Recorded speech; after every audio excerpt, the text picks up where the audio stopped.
고용자세는 둔화가 되고 있는데 이민자 수랑 경제활동 참여율이 같이 감소했기 때문이다. 트럼프의 반이민 정책을 한마디로 비판하는 거죠. 당신이 반이민 정책을 해가지고 노동자 공급도 없어. 공급이 없는데 수요도 없어. 그래서 이상한 균형을 이루고 있어. 그러니까 거기서 촉발점은 뭐예요? 수요가 없는 거에 얘기를 안 해요. 자기가 잘못한 건 얘기 안 해요. 결국 집이죠. 집에 대해서 국가적으로 굉장히 인플레이션이 집중이 돼 있고 양극화를 만드는 핵심적인 요소잖아요. 집에 대한 소요 비용이 너무 강하다는 거예요. 이거는 하루 이틀 얘기가 아닙니다. 너무 간단한 얘기지만 내가 들인 돈 대비 거둘 수 있는 부가가치가 더 세다는 거예요. 핵심적으로 기업을 키우느냐 마느냐, 이 기업이 글로벌이 되느냐 안 되느냐의 핵심 요소가 될 정도로 굉장히 큰 펀딩 규모를 자랑하거든요. 그러니까 그만큼 잘하는 거를 계속 밀고 나가는 핵심 요소가 중요하다. 그리고 이 국가 같은 경우는 약간의 사회적 통제가 너무 강력해서 때로는 국민들의 불만도 있지만 획일적이다.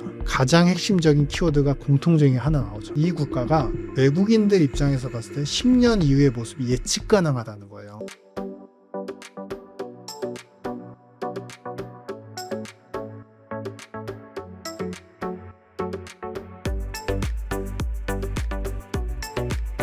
오늘은 KB은행 WM 스타자문단 수석 이코노미스트인 유신익 박사님을 모셨습니다. 박사님 안녕하세요. 반갑습니다. 네, 오랜만에 뵙습니다. 네, 박사님 저희 새벽에 오늘 새벽이죠. 미국에서 연준에서 FOMC 회의가 있었는데요. 금리 인하가 0.25% 나왔습니다. 네네. 좀 어떤 내용이 있었나요? 예를 하나 좀 들어드리겠는데요. 우리가 차를 타고 가요. 옆에 굉장히 남북한 운전하는 분들이 있어요. 요즘 가끔 계시던데 그렇죠. 남북한 운전을 해가지고 방해를 해요. 이분이 막 경찰한테도 전화를 하고 그분한테도 따지고 막 이제 디베이트를 해요. 막 당신 때문에 차로가 방해가 돼가지고 나는 갈 길을 못 갔고 막 맞는 얘기인데 옆에 있는 똑같은 차량이 또 있어요. 그 차도 방해를 받았어요. 그 방해를 한 덤프트럭이라고 할게요. 그 덤프트럭 때문에 방해를 받았어요. 근데 그 차는 뭐가 무서워서 피하냐, 그냥 간다 이런 마음으로 그냥 쭉 가요.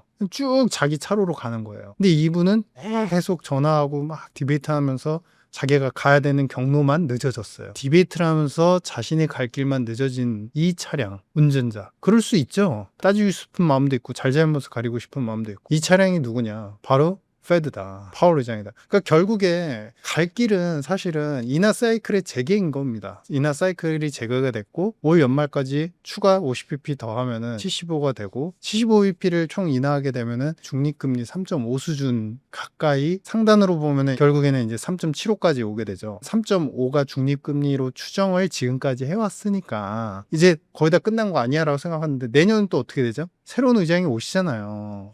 그러면 그때 돼서 중립금리를 갖다가 다시 추정을 아니야 3% 중반이 아니라 3% 초반이야 라고 하면은 거기가 이제 기준이 돼서 거기까지 또 내려갈 수가 있는 겁니다. 그러면 우리가 앞으로의 일들은 사실은 이번 FOMC가 상당히 중요했지만 더 긴 그림을 놓고 본다면 인하 사이클을 멈췄다가 확인할 거 다 하고 따질 거 다 따지고 트럼프 때문이야 관세 때문이야 다 따지고 이제 재개가 되는 거예요. 가는 길만 늦어졌을 뿐이에요. 파월 의장이 얘기했던 부분을 이 따지는 여러 가지 이야기들을 우리가 성명서나 이런 실질적인 내용보다는 사실 그 기자회견 내용이 굉장히 중요하거든요. 그래서 기자회견 내용을 좀 요약을 해드렸어요. 주택이 약하게 계속 상승세를 유지를 하고 있다. 고용자세는 둔화가 되고 있는데 이민자 수랑 경제활동 참여율이 같이 감소했기 때문이다. 그러니까 이 얘기는 뭐죠?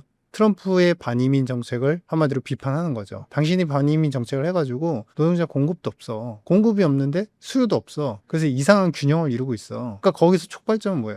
수요가 없는 거에 얘기를 안 해요. 자기가 잘못한 건 얘기 안 해요. 페드가 빨리 움직였어야 된 건 얘기 안 해요. 공급이 줄어들면서 수요도 줄었어. 이상한 균형이야. 그러니까 그거를 미묘한 이상한 균형이라고 평가를 내리는데 아니 상식적으로 공급이 줄어서 수요가 줄었다 이게 말이 되는 얘기입니까?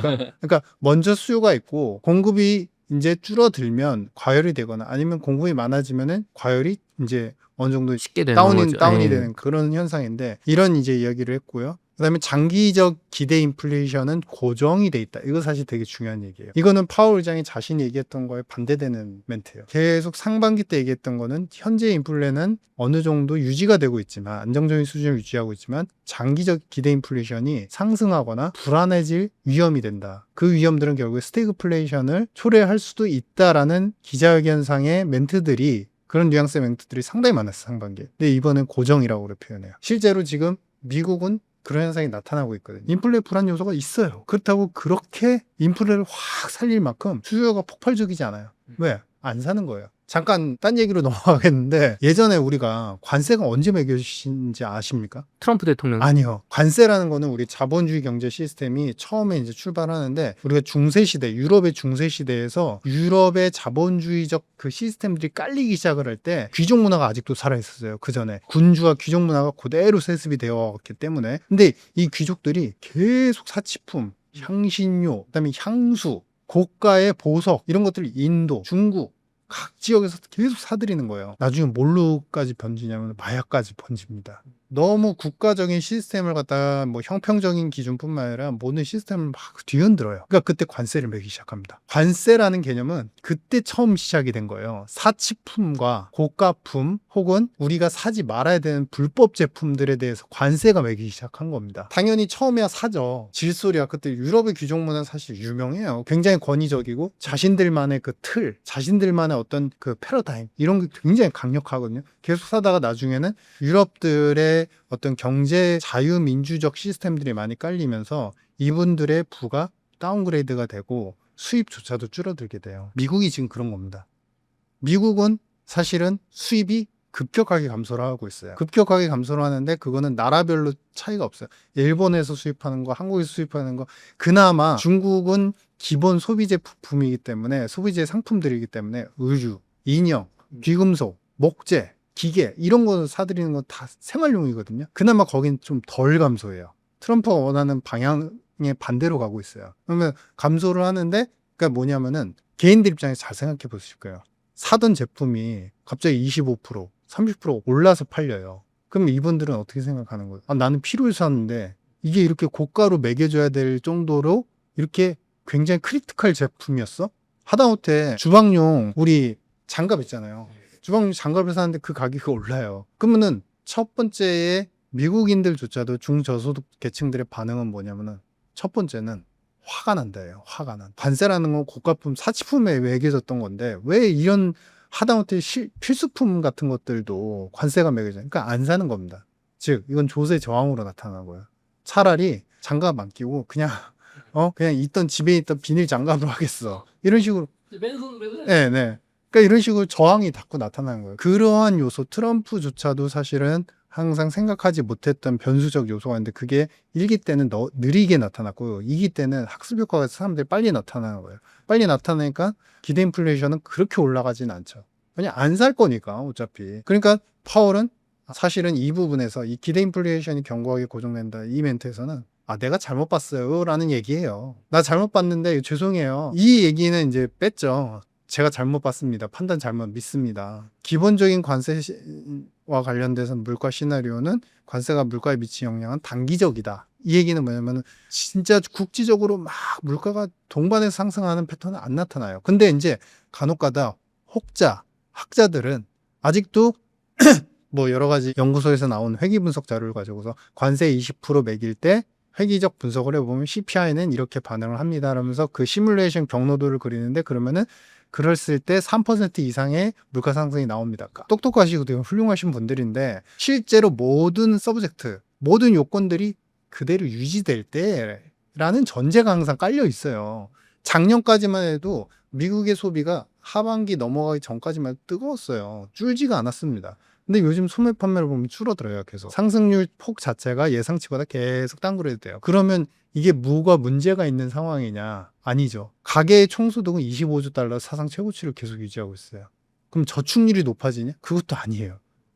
상반기에 잠깐 있다가 살짝 떨어졌어요. 그러면 이게 어떻게 판단할 수 있냐면요. 결국에 해후 가처분 소득을 봤을 때는 여전히 높은 수준인데 그게 안 쓰여지고 있다는 거예요. 소비에. 그럼 뭘로 쓰여질까? 추정할 수 있는 거는 뭐가 있느냐? 그 투자 쪽밖에 없어요. 그 투자가 우리가 일시적으로 하는 주식 투자 이런 것도 있는데 연금 투자 비중이 더 늘어나거나 아니면은 미국 주시장 자체가 굉장히 핫하니까 그런 투자도 할 수 있고 리츠에 대한 투자도 사실 되게 많이 일어나고 있어요. 왜냐하면은 기본적으로 렌트 이율 자체가 떨어지지가 않으니까 이런 부분들이 결국에는 상품에 영향은 미치긴 하지만 분명히 말씀드렸는데 분명히 미칩니다. 근데 그 폭이 제한적이라는 거예요. 수요가 떨어지는 만큼 그렇게 폭이 25%만큼 그대로 반영되진 않는다. 그래서 이런 부분들 때문에 결국엔 페드의 이중 우리가 책임을 얘기하잖아요. 물가 안정, 그 다음에 고용 안정, 요걸 얘기하는데 이제는 약간 고용 쪽으로 얘기를 돌릴 수밖에 없다. 근데 이게 당연한 얘기인 게 23년도에 총 고용 숫자를 보고서 그때 이제 88만인가 그때 하향 조정이 됐었거든요. 근데 하향 조정이 되고 이번에는 90만이 하향 조정됐어요. 근데 그 당시 상황을 보면은 80만 가까이 이제 하향 조정이 되고 FOMC가 열리는 그 월에 고용이 10만 명 증가했어요. 그러니까 되게 파월은 되게 심각하게 받아들이면서 이거는 굉장히 좀 심각한 이슈이기 때문에 비컷을 하겠습니다. 비컷을 바로 외칩니다. 근데 이번엔 90만이 줄었어요. 그러니까 작년도에 총 고용이. 그리고 이번에 이제 최근 월에 고용은 2만 증가에 그쳤어요. 이거는 되게 테러루한 숫자예요. 굉장히 처참한 숫자예요. 고용이 그 정도로 굉장히 안 좋다. 안 좋다는 거예요. 일각에서 얘기하는 게 그거죠. 그러면 왜 90만이 하향 조정이 되느냐? 미국의 고용 조사 방식은 기업이나 정부가 처음에 내가 고용한 그러니까 채용한 사람들의 숫자를 그대로 서비에다 적어내요. 그럼 노동 통계국은 그걸 발표를 해요. 근데 사후적 재조정을 할 때는 조사할 때는 뭐냐면은 비자를 다 체크하는 거예요. 이 사람이 진짜 워킹 비자를 합리적으로 혹은 영주권이나 시민권자를 갖고 있어서 이 사람들이 고용 실업보험에 가입이 될 수 있는 합리적인 사람들인지를 추려서 그런 사람들이 아닌 분들은 다 빼는 거예요. 그럼 뭐냐면은 대부분이 고용 자체가 불법이거나 아니면은 합법적이라 하더라도 고용 실업보험에 들 수 없는 분들 그런 분들한테 결국에는 고용이 잡힌 숫자들은 다 빠지는 거죠. 그분들은. 그러면 그분들이 빠지는 게 뭐 실제 고용 됐으니까 된 거 아니야? 이분들은요. 정부 입장에서 보면은 사실은 체킹이 불가능해요. 왜냐하면 세금을 안 내요. 세금을 안 낼 가능성이 상당히 커요. 그 다음에 각종 여러 가지 우리로 얘기하면 방금 말씀드린 고용 실업보험 이런 것들을 기업에서 떼어서 그것을 적립해서 나중에 실업보험 급여가 나아갈 때 정부의 돈하고 합쳐서 주거든요. 근데 그거를 갖다가 떼지 못해요. 왜냐면은 비자 자체가 책정이 안 돼 있으니까 그렇게. 그러니까 그래서 이런 분들은 뭐냐면은 자신의 돈은 벌 수 있어도 그 돈이 어떻게 쓰여지는지도 사실 미지수고 그게 그냥 본국으로 바로 이제 송금이 될 수 있는 돈이기도 하고 소비에 잘 쓰여질지 그것도 잘 모르고 정부 세입에 충분한 기여를 할지 이것도 몰라요. 그러면 이분들의 고용에 대해서는 사실은 빼는 게 맞는 거긴 하죠. 그러니까 그만큼 지금 미국의 고용시장 자체가 굉장히 탄력적으로 좋아 보였지만 실제로 서비스업이고 실제로는 정식 채용자가 아닌 분들이 숫자가 과다 계상이 됐을 가능성이 크다. 뭐 이런 부분들이 실제로 미국인들이 진짜 고용된 숫자는 상당히 작네. 그럼 이건 둔화거든요. 둔화. 경기 둔화. 이제 조금 있으면 침체로 가는 거죠.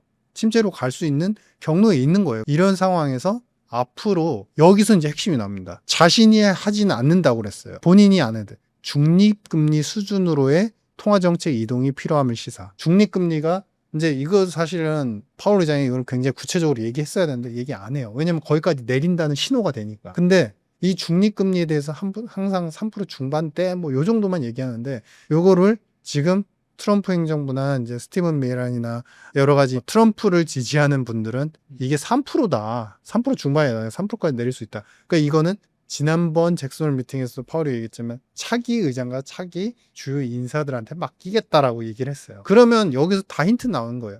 올 연말까지는 어쨌든 2번 더 해가지고 70번 하는데 내년은 차기 의장이 알아서 할 겁니다. 이 여러 가지 숫자 패턴하고 전반적인 상황을 종합해서 보시면 뭐냐. 파월의 입장은 되게 단순해요. 퇴임을 앞두고서 어느 정도 우기고 자신의 철학을 갖다가 버티기로 가고 싶었지만 결국에는 뭐냐. 독신을 고집하는 노총각이 있었다고 예를 들게요. 독신을 고집해요. 근데 고집하는데 나는 지성과 외모와 그 다음에 재치와 센스를 모두 겸비한 여성이 아니면 그 여성이 아니면 난 절대 결혼 안 할 거야. 이 결혼 힘들겠는데. 네. 근데 그 여성이 나타난 거예요. 파월 의장은 사실 그동안에 인플레만 얘기를 했지만 고용에 대해서 불안정성에 대해서는 얘기한 적이 없어요. 근데 고용이 지금 진짜 악화되기 시작했어요. 인플레는 그렇게 세게 얘기했는데 인플레는 그렇게 반영이 안 되고 있어요. 자신이 말한 것과 정 반대적인 조건이 그대로 나타난 거예요. 그러면 어떻게 되죠? 사실은 저는 개인적으로 판단할 때 이번에 피컷이 나왔어야 된다고 생각해요. 근데 그동안에 말했던 행보 때문에 말 그대로 그 노총각이 독신주의 노총각이 그런 여성이 나타난다고 나 안 할 거야. 그런데 야 나타났잖아. 옆에서 친구들이 너 빨리 가가지고 대쉬해. 바로 안 움직이거든요. 사람들 고집이 있기 때문에 자기가 얘기했어. 나 절대 안 했는데 아니야 뭔가 부족한 게 있을 거야. 처음에는 뭔가 부족한 걸 찾기 시작하는 거야. 파월이 사실 그런 형국인 겁니다. 그러니까 퇴임을 앞두고서 사실은 마지막 어떤 금리 통화 정책에 있어서는 본인이 얘기했던 것에 실수를 빨리 인정하고 경기로 빨리 돌아섰어야 되는데 오히려 지금 인하를 했지만 저는 오히려 때는 늦었다. 네. 그러면 시장에서 어제 뭐 금융시장이나 이 반응은 그렇게 뜨겁진 않았지만 시장은 생각을 할 거예요. 사고를 할 겁니다. 왜냐하면 스마트하니까. 그러면 앞으로 50은 기본 컨셉이네. 기본으로 깔고 가는 거네. 하반기에 이루어질 75라는 건 뭐냐면은 상반기에 못했던 거에 대한 보상 효과로 75는 반드시 하고 가겠구나. 그러면은 금리나 재개가 결국 열리는 거구나. 내년도 가서 새로운 트럼프 정부에 어느 정도 도움을 줄 수 있는 그런 주요 인사가 들어서면 중립금리도 낮아지면서 또 인하 사이클은 또 빨라질 수 있겠구나. 이 시장의 형국은 뭐냐면 어제 단발성으로 보면은 뭐 그냥 그렇게 비둘기적이진 않고 되게 보수겠네요 라고 볼 수 있지만 또다시 저금리의 큰 대규모 사이클과 공급, 유동성 공급에 대한 사이클이 또 열리기 시작하는 거예요. 그러니까 미래를 봐야죠. 6개월, 1년 후를 봐야죠. 1년 후는 어디 있을까요? 금리가 어디 있을까요? 저는 3% 중반 이하에 있을 것 같아요. 이 앞으로 1년 후에는.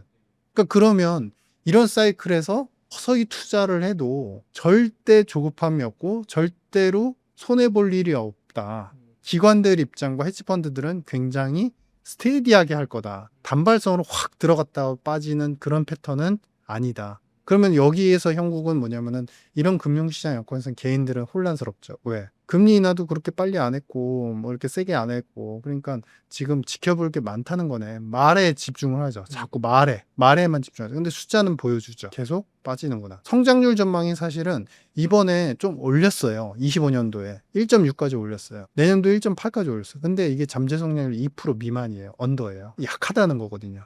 이 약한 고리에 할 수 있는 정책 방향은 페드는 고용 살리기, 경기 살리기 할 수밖에 없다. 라는 게 지금 시장은 서서히 확신으로 컨빅션으로 올 것이다. 제가 그냥 비단 뭐 금융시장을 굉장히 뜨겁게 예측을 해서 뭐 여러분들한테 뭐 과도한 매수를 하거나 투자를 막 유도하고 이런 게 절대 아니고요. 시장의 형국이 이미 지금 유동성 자체가 거의 사상 최고치 유동성 리퀴디티 인덱스를 보면 코로나를 넘어서는 숫자를 지금 기록을 하면서 절대 규모가 굉장히 빠르거든요. 근데 거기다가 이제 금리까지 낮춰준다. 그러면은 다시 유동성 붐업이 또 시작이 되는 거죠. 그러면 박사님 많은 분들이 지금 그 투자하시는 분들이 혼란스러워하고 궁금해하시는 질문이 뭐냐면 미국 주식 역대급으로 비싼 것 같고 뭐 버핏 지수가 과거 금융위기 수준을 뛰어넘었다 이런 얘기도 있고 파월 의장의 말도 뭔가 시원찮고 경기가 금리 인하가 좋은 금리 인하가 아니다. 경기 침체가 오기 전에 항상 이렇게 금리 인하 있었다. 뭐 상당히 금리체 역전되고 뭐 1년 뒤에 막 이런 것들이 있잖아요. 많은 분들이 걱정하는 건 앞으로 경제가 쭉 좋아진다는 거예요? 아니면 이제 조심하고 뭐 자산을 팔아야 된다는 거예요? 막 이런 게 궁금하신 것 같은데 요번 FOMC에서 그게 해소된 것 같진 않아요. 좀 어떻게 좀 보시나요? 매크로는 굉장히 중요합니다. 경제 지표는 침체가 되느냐? 근데 정확히 말을 해야 돼요. 침체의 기로에서 대응을 해서 살아나느냐? 아니면 이미 침체가 되고 있기 때문에 거기에 뒤늦게 수습하느라고 대응을 하느냐? 요 두 표현은요, 완전히 달라요. 만약에 침체가 이미 진행이 되는데 뒤늦게 수습했다 이러면 대폭적인 어떤 시장의 어떤 그 혼란인 노이즈는 올 수밖에 없어요. 침체가 되는데 AI라고 뭐 뾰족한 수가 있습니까? 안 살 건데 구독을 안 할 건데 AI 소프트 챗봇 구독 안 할 건데요. 아 그거 쓸 돈 있으면 어떻게든 이자라도 갚고 어떻게든 빠듯하게 생필품이라도 사놓고 해야죠. 미국인들 입장에서 생각해도. 근데 전자라는 거예요. 전자. 침체의 우려가 보여서 적절하게 이제 대응을 했다. 대응을 한다. 다만 박사님이 보실 때 비컷으로 0.5%를 내렸어야 되는데 0.2로 조금 약하긴 하지만 그래도 방향성을 제대로 가긴 하고 있다. 거기서 두 번째 우리가 얘기할 게 뭐냐면 경제는 분명히 안 좋아지는 국면이 맞는데도 불구하고 시장은 뜨거울 수 있다. 앞으로 서서히 뜨거울 수 있다. 이 말씀을 드린 결정적인 이유는 버핏 지수가 지금 미국도 200% 가까이 되고 근데 사실 참고로 말씀드리면 대만 같은 경우 250%입니다. 한국은 110%예요. 중국 같은 경우는 올랐어도 90에서 100 정도 사이예요. 일본이 한 150 정도 나오고요. 그러니까 이게 뭐냐면 버핏 지수는 상당히 높아요. 부담스러워요. 그러면은 이 버핏 지수가 높은 국가들의 공통점, 대만, 일본, 그 다음에 미국을 보시면 공통적인 게 반도체 다 빅테크 국가들이에요. 그러니까 시장에서 빅테크가 많이 포진이 돼 있는 나라들이 대부분 그렇게 오르고 있거든요. 그러면 여기서 이제 하나 생각해 볼 필요가 있죠. 지금 미국의 제조업 경기는 어떨까, 과연? 제조업 경기는 여전히 추락 중입니다. 전체 제조업 경기. 제조업은 여러 가지가 있죠. 아까 말씀드렸던 목재라는 게 있고, 철강이라는 게 있고, 자동차업이 있고, 그 다음에 우리가 뭐 3D 프린팅, 인쇄, 화학, 이런 다양한 업종들이 있어요. 소위 얘기하는 전통 제조업과 관련되는 그런 산업들은 계속 다운그레이드 되고 있어요.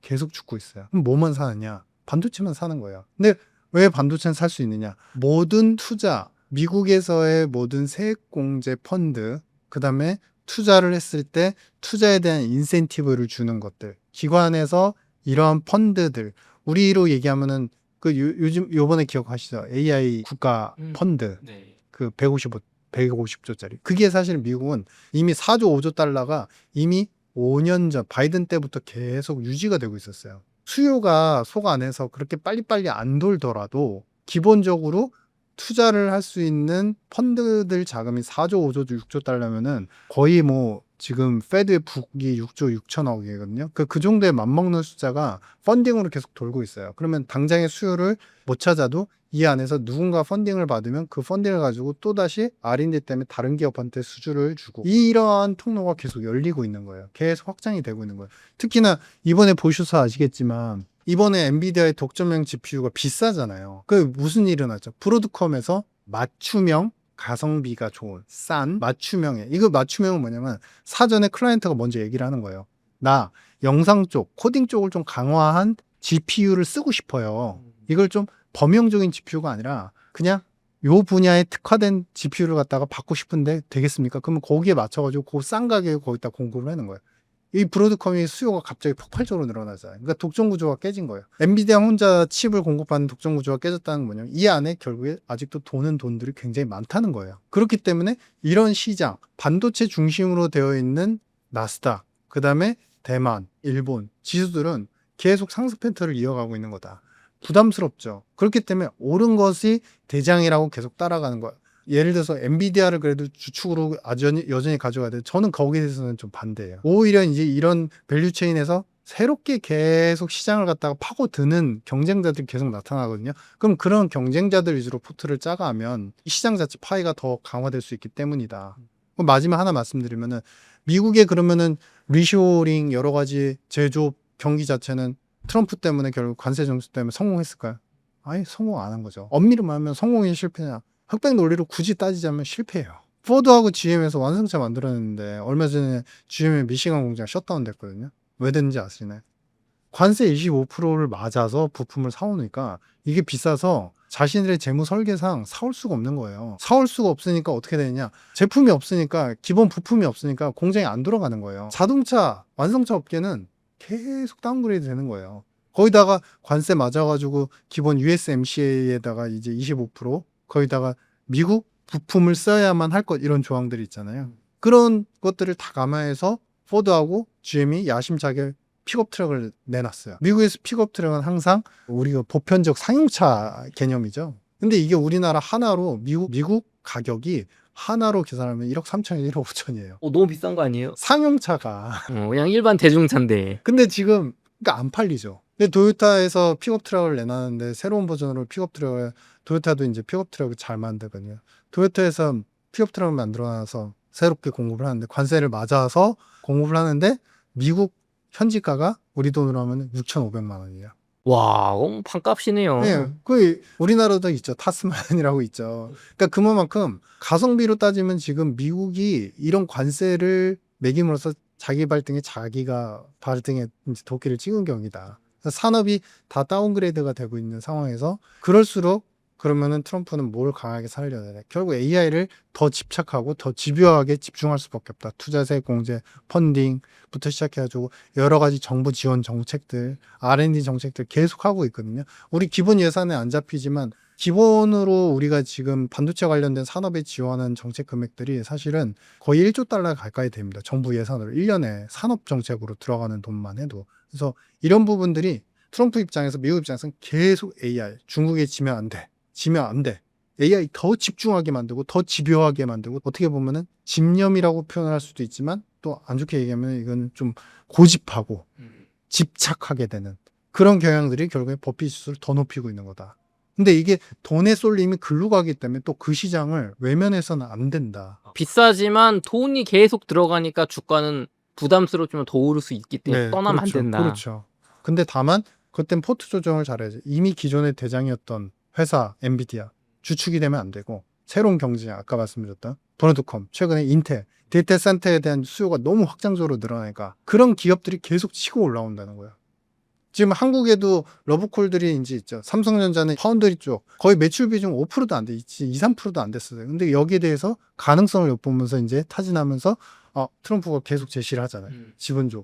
보조금 줄게. 계속 제시하잖아요. 근데 이런 파운드리 그다음에 국내도 사실은 LG가 예전에는 사실은 굉장히 좀 사업 방향성이 애매모호했어요. 근데 최근에 데이터 센터를 대규모로 지으면서 이 LG 그룹 자체가 굉장히 빨리 변화하고 있어요. 그러니까 데이터 센터를 지어서 그러면 여러 가지 소프트웨어나 시스템들을 어디에다가 공급하는데 AI 소브린 쪽에도 공급할 가능성이 있고요. 거기다 추가적으로 얼마 전에 동남아시아에 이제 태국, 베트남 이런 쪽에도 우리 K뱅킹 시스템, 금융 시스템을 수출하기도 했었어요. 그러니까 그만큼 지금 한국으로까지 왜냐면은 그런 이제 데이터 센터나 시스템과 관련되는 소프트웨어 기능들 이런 것들은 동남아는 사실 미국산을 살 수는 없어요. 돈이 안 돼요. 그러면은 그 나라들은 동남아는 어디 거를 벤치마크 표방하냐? 보통 한국이나 일본인데 그게 한국에 먼저 들어오기 시작했죠. 근데 보통 이 동남아의 그 문화적 시스템들은 베트남에 따라가면 다 따라가거든요. 한국이 러브콜을 받았다는 건 뭐냐면 그만큼 낙수 효과가 전 세계적으로 지금 번지고 있다. 그래서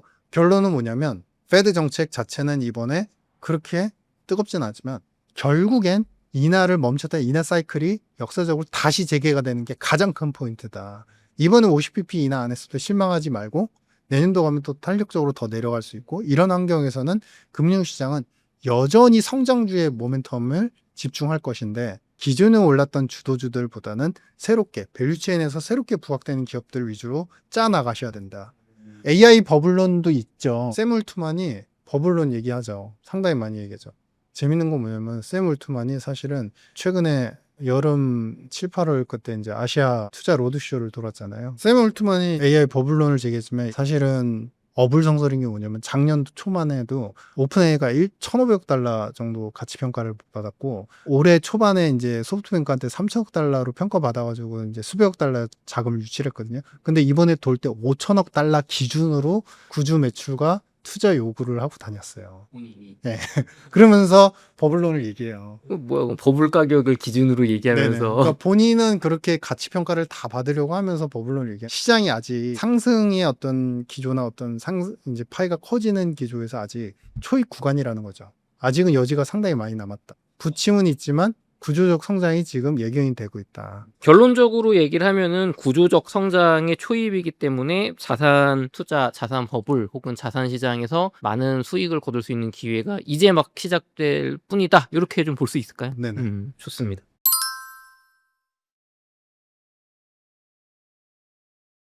박사님, 우리나라 경제에 대한 걱정도 많으시고 구조적인 문제점을 해결을 못하고 저성장 구조로 이제 고착화되는 거 아니냐라는 분도 계시고 일본 꼴 난다라는 분도 계시고 반대로 여전히 희망이 있다.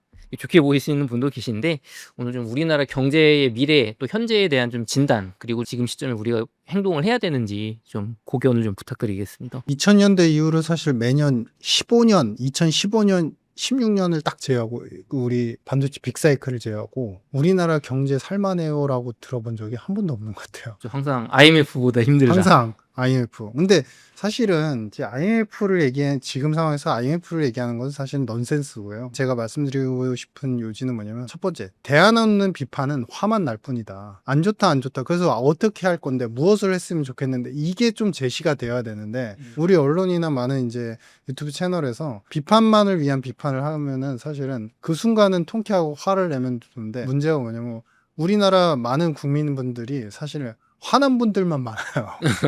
화나서 그래서 요지가 뭔데 어떻게 했으면 좋겠는데 근데 차분하게 정리가 되는 거는 경우는 잘 못 봤어요. 이렇게 해야 된다. 저렇게 해야 된다는 관점을 갖고서 저는 오늘 꼭 말씀을 드리고자 하는 것이고요. 핵심이 뭐냐면 이번에 우리가 성장률을 보시면은 0.6% 2분기에 상승을 했어요. 근데 이게 전년 동기 대비 숫자니까 24년도 초반만 하더라도 2%대, 1%대 중반까지는 유지가 되다가 이제 0%대로 진입을 한 거예요. 그러면은 기저효과, 그러니까 작년에 너무 안 좋으면 그 다음에는 좀 좋고, 이런 효과를 감안해도 내년도 되면 1% 초중반이 나올까 말까 한 상황인 거예요. 잠재 성장률이라고 했잖아요. 모든 생산 투입 요소를 다 집어넣어가지고 생산할 수 있는 성장률이 미국은 한 2%고 한국은 보통 한 3% 정도는 보거든요. 사실 이제 그 정도 수준도 안 나오게 된 상황인 거죠. 이 정도 성장률이면은 아예 잠재 성장률 아까 3% 얘기했는데 우리가 기본적으로 성장할 수 있는 수준 자체도 다운이 되고 이젠 저성장 고착화가 된다라는 가능성은 충분히 있습니다. 실제로 대만의 GDP가 곧 역전된다. 우리나라가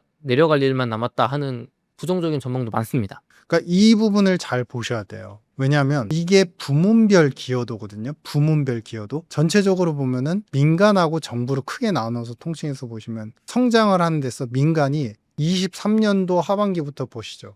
다 마이너스예요. 민간의 소비는 조금 살다가 죽고 살다가 죽고 플랫해요. 사실은 그렇게 큰 효과가 없어요. 우리 이제 상반기에 있었던 민생 쿠폰 같은 경우도 사실은 어느 정도 효과는 있었겠지만 그렇게 드라마틱한 효과는 내지 않아요. 왜냐면 단발성이에요. 일회성이에요. 국민들 입장에서 소비가 플랫하고 그 다음에 제일 중요한 거는 뭐냐면 기업들의 투자, 총고정자산 형성이라는 투자가 안 좋은 상태가 유지가 돼요. 특히나 건설 쪽 투자가. 죄송하지만 안타깝게도 우리나라의 성장 모형은 중국하고 굉장히 비슷해요. 중국 혹은 독일. 수출을 하죠. 수출을 하면 그 외화로 벌어들인 돈들을 가지고서 기업들이 투자를 해요. 투자를 해서 중국하고 다른 점은 뭐냐면 투자하는 데서 부채를 많이 조달하죠. 엄청나게 조달하죠. 왜냐면은 그 외화 예금들이 사실은 다 어디에 들어가냐면 가계에 저축으로 들어가요. 그럼 저축을 기반으로 은행이 돈이 많이 쌓여 있잖아요. 그럼 중국은 그걸 가지고 기업들이 엄청나게 부채를 빌립니다. 엄청나게 빌려가지고 투자를 해요. 그래가지고 고용이 다시 살아나요. 그러면은 근로자들의 또 소득을 벌어들여요. 종국에는 뭐냐면은 중국의 국민들이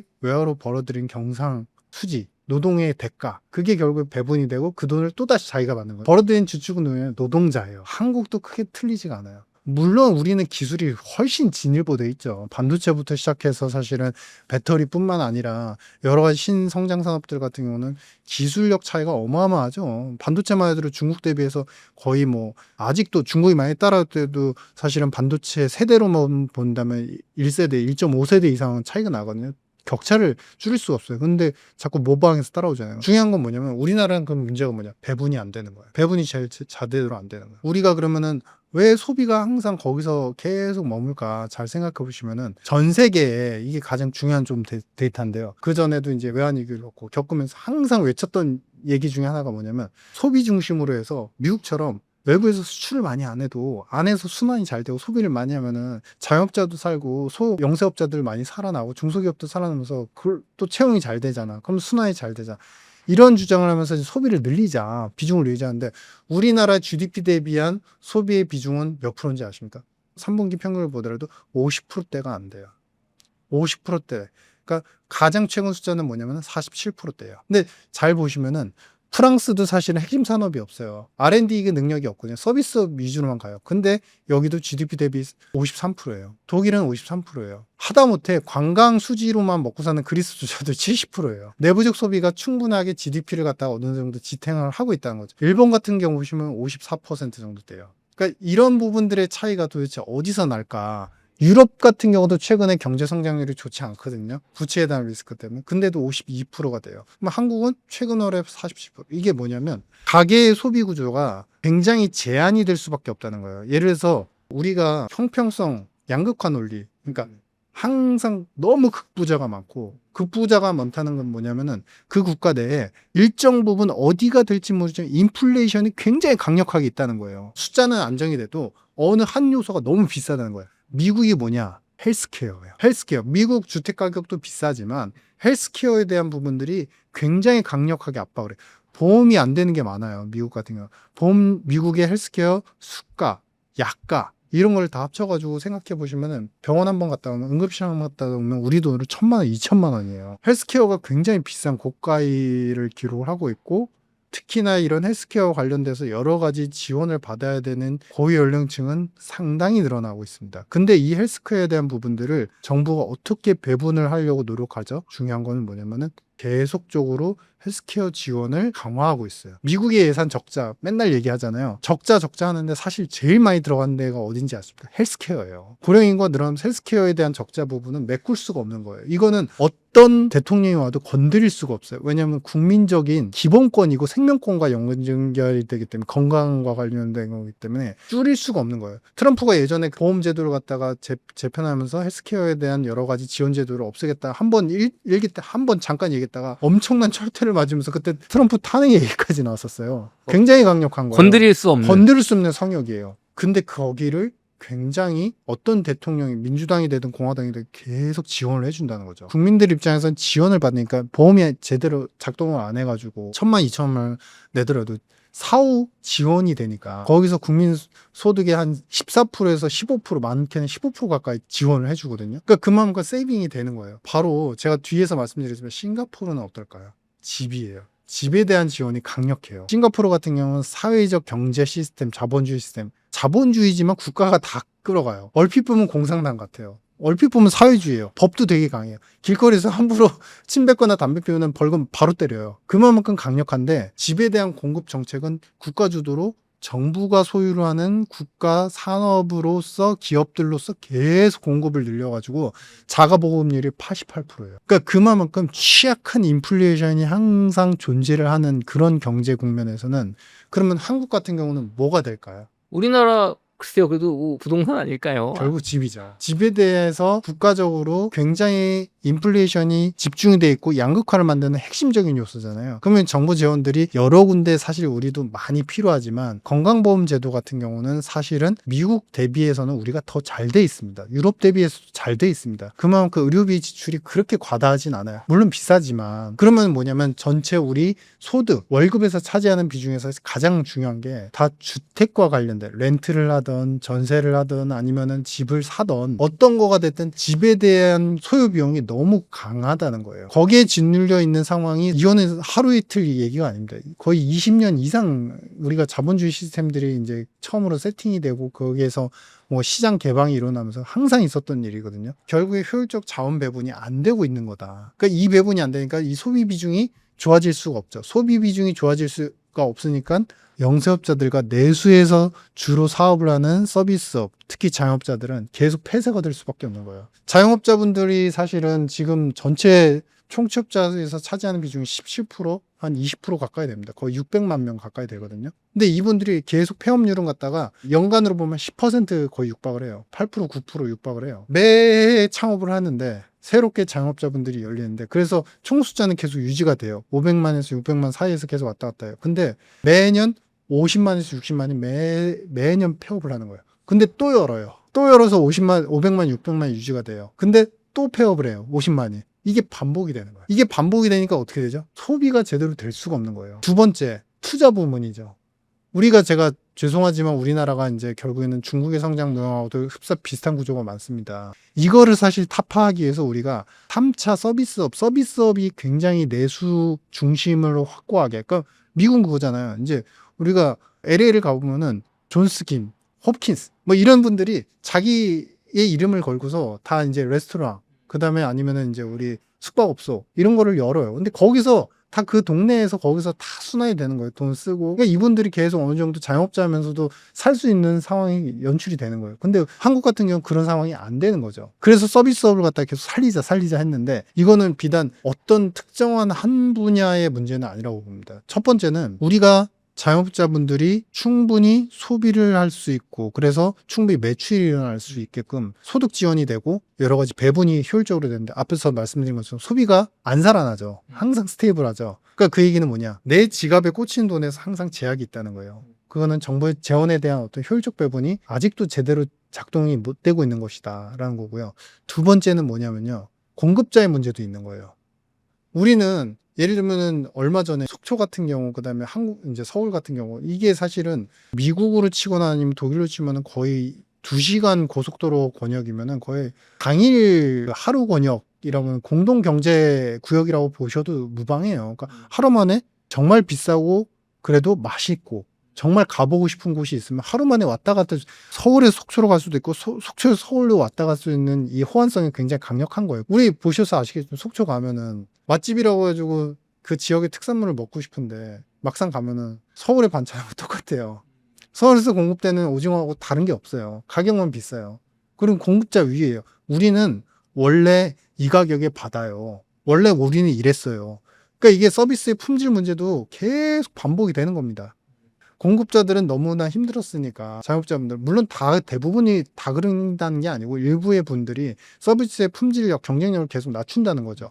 우리 힘들었으니 이참에 시즌이 됐을 때 굉장히 고가로 한번 받아버리겠어. 그러면 사실 막상 서울의 동네에 가가지고 회 그냥 공동 수산 횟집 이런 데 가서 먹는 것보다 더 비싸게 먹게 되는 거예요. 맛은 동일한데. 그만큼 품질력에 대한 문제들도 항상 고민해야 되는 부분이고, 두 번째 뭐냐면 이게 지갑을 항상 제약하는 요소를 배분을 좀 효율적으로 해야 되는 문제가 있는 것이고. 근데 다만 우리가 생각해 보셔야 되는 부분이 뭐냐면은 이런 부분에서 이제 부채에 대한 문제가 계속 거론이 되는데요. 이제 기업적으로 좀 넘어와 보겠습니다. 정부 부채 비율 계속 올라가죠. GDP 대비해서 이제 부채 비율이 올라가고, 가계 부채 비율은 그래도 총량적인 제한을 갖다가 어느 정도 컨트롤을 하다 보니까 GDP 대비한 이제 가계 부채 비율은 89% 정도까지 어느 정도 안착이 된 상태예요.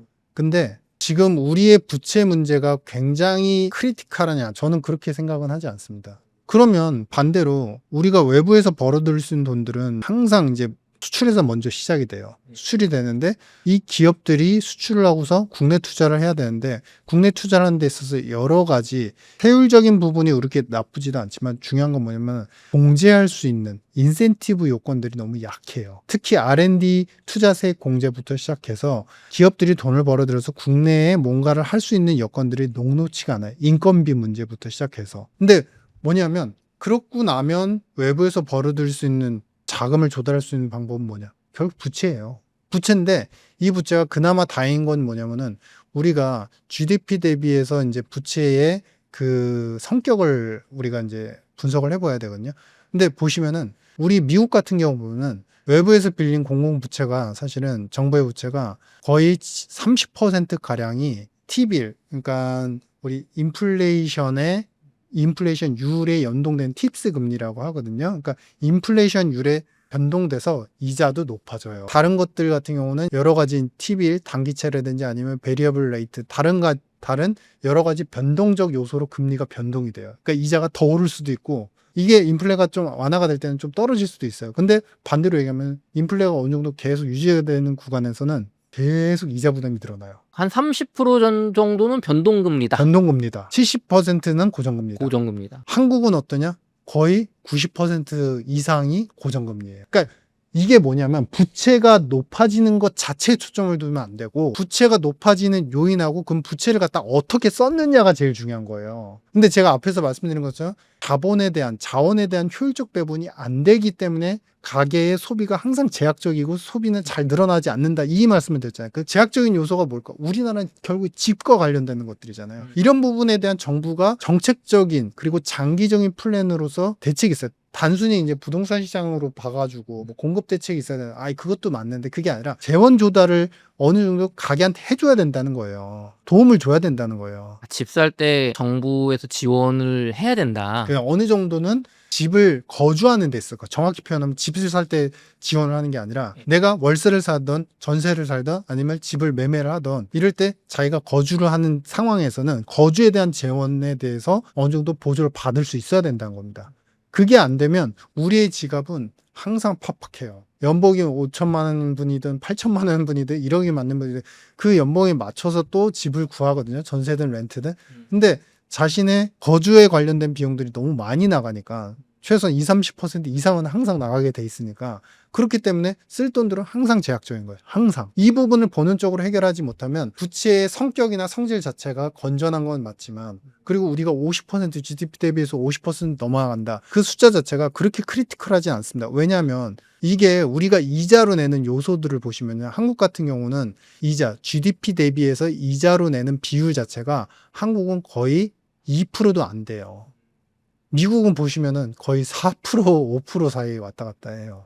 근데 이게 변동금리가 많기 때문에 금리가 올라가면은 더 많아지는 거죠. 그러니까 매년 6천억 불 정도 이자를 내고 있는데 이게 더 높아질 여지도 있는 겁니다. 한국은 그에 비하면 되게 세이프한 거죠. 중요한 건 뭐냐. 이 GDP 대비한 데프트의 레이쇼 자체가 어떻게 되냐. 우리는 올라가는 속도는 굉장히 스테디예요. 더뎌요. 프랑스 한번 보시죠. 프랑스 최근에 부채 문제 때문에 굉장히 문제가 많잖아요. 굉장히 빠르게 늘어납니다. 미국 빠르게 늘어나고요. 하다못해 동유럽권, 폴란드 같은 경우도 빠르게 늘어납니다. 한국은 그렇지 않아요. 그러면 뭐냐면은 늘어가는 속도나 부채가 증가하는 속도는 그렇게 크리티컬하고 문제가 시리어시하지 않지만 중요한 거는 배분이 효율적으로 되느냐. 부채를 가져와서 그거를 재원 조달을 잘 할 수 있느냐에 대한 문제. 잠깐 정리를 해드리면 첫 번째는 민간이 끌어가야 되는 경제 부분인데 그 부분이 굉장히 취약하다. 그거는 공급자한테도 문제가 일부 있다라는 것이고요. 소비를 할 수 있게끔 여건을 만들어야 되는데 항상 강한 인플레이션이 존재하는 부분들이 국가마다 다 있습니다. 근데 미국은 그게 헬스케어고 그 분야에 지원을 해주고 있죠. 싱가포르도 그거에 대한 해결을 하기 위해서 국가 주도적으로 집을 짓기 시작해가지고 그거 자가 보급률을 갖다가 굉장히 빠르게 높여놨어요. 그러면 우리는 그게 사실 현실적으로 막 여러 가지 정책상 힘든 여건들이잖아요. 그럼 뭐냐? 거주하는 데서의 지원을 국민들이 일정 부분이라도 받을 수 있어야 된다. 그게 우리나라에서 가장 큰 인플레이션 요소이니까 이렇게 판단이 되는 거고요. 마지막 핵심적인 요소를 좀 말씀드리면 우리가 가계부채 문제는 항상 크리티컬하게 얘기하지만 가계부채는 오히려 우리가 신용등급과 여러 가지 페이먼트, 우리가 이제 이자를 지불할 수 있고 상환에 대한 능력들을 은행들이 계속 체크를 해왔기 때문에 오히려 가계부채는 건전하다고 할 수 있어요. 근데 중요한 건 뭐냐면은 기업부채예요. 우리의 기업부채는 사실은 이거 보시면은 좀 깜짝 놀라실 텐데요. 물론 이제 금융의 부채는 조달을 해서 결국에는 다시 되갚기 쉬운 부채들로 조달하기 때문에 약간 결은 다르지만 전체 비금융과 기업 부분의 총부채를 갖다가 다 산출해 보면 우리나라가 지금 4조 달러, 4,800억이 넘습니다. 이게 순위가 되게 높은 것 같아요. 굉장히 딱 봐도. 높습니다. 우리나라 기업 부채 문제는 굉장히 큰 거예요. 오히려 이제 가계 부채에 대한 문제들하고 공공 부채에 대한 문제를 얘기하는데 오히려 그쪽은 스테디하고 효율적 배분이 안 되기 때문에 그 문제가 있는 것이고 가장 중요한 거는 뭐냐면 기업 부채가요. 우리나라가 GDP 대비하면 거의 200%에 육박을 합니다. 굉장히 취약한 프랑스 250% 정도 되거든요. 야, 지금 프랑스 난리인데 50%밖에 네, 차이가 안 나요. 50% 따라가고 있는 거예요. 미국은 아무리 부채가 많다 해도 기업 부채는 우리나라보단 작아요. 190에서 200 초반대 요 사이를 기록하고 있어요. 그러니까 이게 뭐냐면은 세 번째 제가 말씀드리는데 집중 정책이 없어요. 일관성이라고 표현을 하는데 어떤 새로운 이제 정부가 꾸려지면은 이번에는 기업을 갖다 막 지원한다고 해요. 근데 그 다음에는 어떤 새로운 또 정부가 꾸려지면은 대기업 지원이 아니라 이제 중소 영세업자들 지원한다고 해요. 그러면 여기에 대한 재원 마련됐던 것들은 다 빠져요. 이쪽에 더 재원이 더 많아져요. 그러니까 이쪽 지원했다가 그 다음에 이쪽 지원했다가 또 이쪽 지원했다. 그리고 우리나라에서 물론 금기시되기도 하지만 영세업자, 중소기업은 항상 취약한 계층이기 때문에 반드시 보호해야 되는 계층으로 여겨지는데 이런 부분들이 계속 부채를 갖다가 까먹고 부채의 비효율성을 늘리는 굉장히 강력한 영향을 발휘합니다. 예를 들어서 말씀드릴게요. 인쇄업, 목재업, 사양산업이에요. 근데 중소기업이에요. 그러면 여러 가지 지원을 혜택을 받습니다. 계속 혜택을 받아요. 또 혜택을 받으면 약간 살아나요. 그러다가 또다시 실제 경쟁시장에 가면 수출도 안 되고 내수에서도 안 팔려요. 그럼 또다시 죽어요. 그럼 또 지원을 받아요. 그러면서 부채가 계속 늘어나는 거예요. 될성불은 그러면 국가 경쟁력, 소위 얘기하는 수출 경쟁력 이런 것들이 될 수 있는 산업에 핵심적으로 계속 지원을 해가지고 그건 장기 플랜으로 계속 끌어가야 되는데 그게 아니라 정부가 바뀔 때마다 이쪽 지원했다가 이쪽 지원 철회했다가 계속 바뀌는 거. 두 번째, 우리가 크리티컬한 언어. 우리가 사실은 여러 가지 국민 정서상 정서적, 감성적 언어가 굉장히 강하거든요. 중소기업, 취약기업 이란 언어가 굉장히 강력한 메시지예요. 이분들이 사양산업을 하고 있고 경쟁력이 없고 정말 기업 경영 자체는 굉장히 나이브하게 하더라도 취약기업이라는 그 카테고리 하나만으로 계속 지원이 들어갑니다. 정부 지원이든 아니면 은행의 입장에서 지원이든 그럼 부채는 계속 늘어날 뿐이에요. 집중화도 선택이 안 되고 있는 상태다. 이 세 가지 요소를 우리가 생각해 보시면 사실은 전반적으로 부채가 늘어나는 것 맞지만 속도나 구조적 질의 문제는 그렇게 심각하진 않다. 하지만 배분의 효율성이 분명히 문제가 있기 때문에 소비가 계속 20년 내내 제약적인 상황이다. 그걸 마지막 기업 쪽 부분인데 기업이 결국에는 중소기업 아니면은 영세업자들 이런 분들이 살아나려면 사실은 핵심 성장할 수 있는 산업의 지원으로 돼서 집중이 돼서 거기서 돈을 벌고 그분들이 또 부자가 되고 또 고용이 늘어나고 이래야 되는데 전반적으로 파이로 나눠 먹기로 다 지원을 받으니까 안 될 산업도 지원받고 부채 늘어나고 정작 될 산업은 지원 못 받았고 이런 상황의 악순환이 계속 반복되는 거예요. 박사님 얘기해 주신 게 참 좋은 예가 우리나라 원전 산업이 굉장한 경쟁력을 세계적 경쟁력을 갖추고 있음에도 정부가 친환경으로 가느냐 탈원전으로 가느냐에 따라서 이미 시장을 많이 잃었고 2차 전지 같은 경우도 사실 중국에 다 밀리는 상황인데 2차 전지 중국 제품 무관세로 허용하겠다라는 기사가 있어서 제가 뜨악해서 좀 찾아보고 있는데 어느 한 분야 될 것 같은 분야를 밀어줄 거면 100년 대계로 진짜 10년, 20년 밀어줘야 된다는 얘기잖아요. 안 될 것 같은 쪽은 지원을 줄이고. 그럼 박사님 제 질문을 바꿔보겠습니다. 이 고착화된 부동산의 집에 너무 집값이 비싼데 이쪽에 좀 뭔가 정부 지원이 거주비에 들어가야 된다. 기업도 될 기업에만 밀어줘야 된다. 크게 얘기해 주신 것 같은데 바뀔 수 있을까요 앞으로? 그건 이제 정말 스마트하고 훌륭하신 정책자분들이 잘 하시리라고 믿고요. 저는 사실 여기까지밖에 말씀을 못 드립니다. 그러니까 말씀을 드리는 거를 이제 제가 스스로 제안하는 게 아니라 저도 답답한 부분이 있기 때문이에요. 국가의 성장에 대한 철학은 사실은 그거는 그렇게 쉽게 5년, 10년 안에 빨리 변하는 게 아니거든요. 제가 하나 말씀드리고 싶은 게 2015년경에 우리가 대규모 투자 협정을 맺은 게 있어요. 유럽과 공동 신재생과 신기술에 대한 투자 협정을 맺은 바가 있습니다. 그때 당시에 맺은 게 뭐였냐면은 친환경 조선, LNG 관련되는 거, 친환경 선박 관련된 소프트웨어 기술들.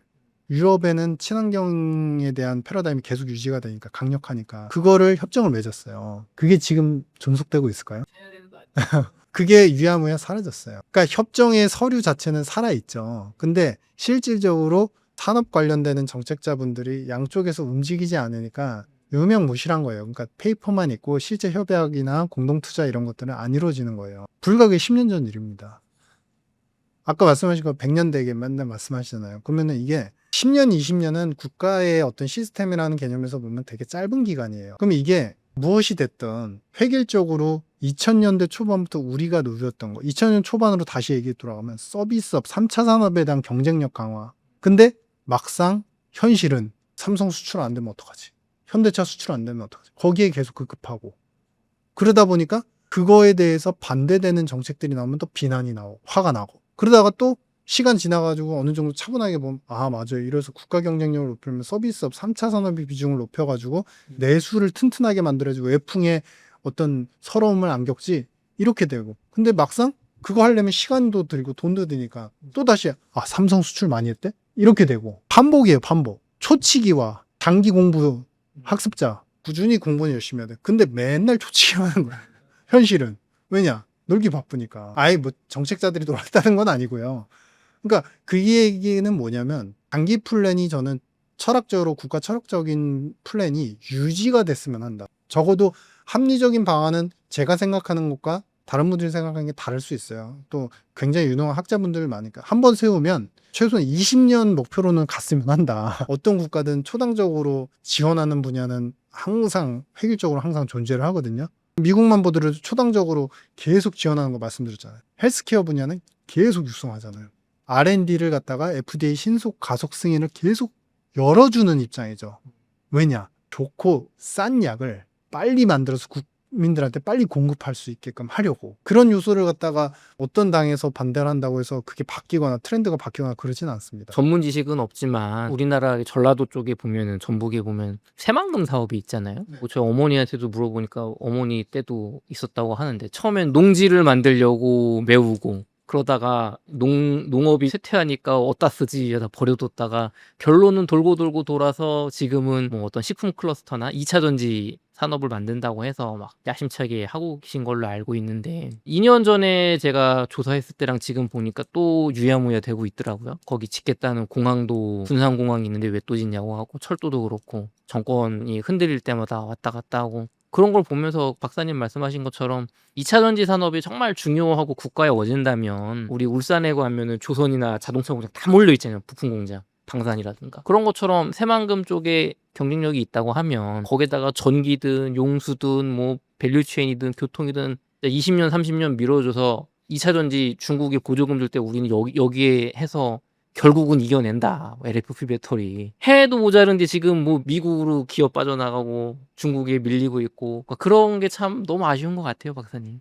좋습니다. 그럼 제가 질문 바꿔볼게요. 마지막 질문입니다. 개인은 어떻게 해야 될까요? 뭐 이게 와 닿으실진 모르겠지만 제가 말씀드리고 싶은 거는 화내는 마음을 가라앉히십시오.